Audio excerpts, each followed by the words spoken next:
நீங்கள் பார்த்துக் கொண்டிருப்பது 24 நியூஸ் தமிழ். கொடைக்கானல் நெடுஞ்சாலை பகுதியில் உள்ள ஆக்கிரமிப்புகளை அகற்றும் பணி தீவிரம். திண்டுக்கல் மாவட்டம் மேற்கு தொடர்ச்சி மலையில் அமைந்துள்ள கொடைக்கானல் சுற்றுலா தலங்களில் ஒன்றாகும்.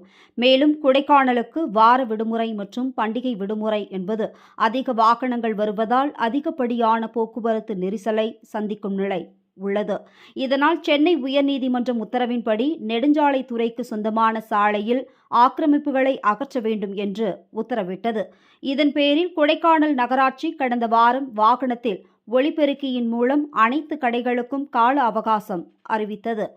அரசின் உத்தரவுப்படி கால அவகாசத்திற்கு பிறகு இன்று காலை 11 மணி அளவில் சாலையோர ஆக்கிரமிப்பு கடைகளை அகற்றும் பொழுது கடையின் உரிமையாளர்கள் வாக்குவாதத்தில் ஈடுபட்டனர்.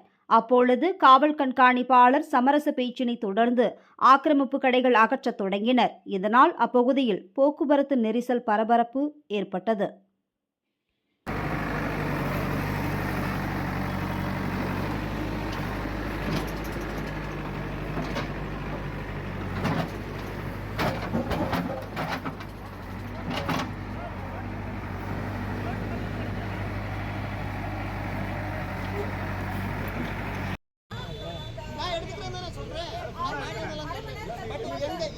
எவ்வளவு தூரம் எனக்கு மார்க் பண்ணி கொடுக்க சொல்றேன்.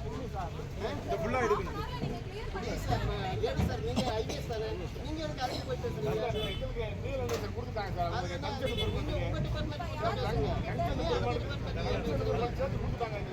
அவங்க எனக்கு நோட்டீஸ் கொடுக்கணும். அப்ப நான் பேசிக்கிறேன்.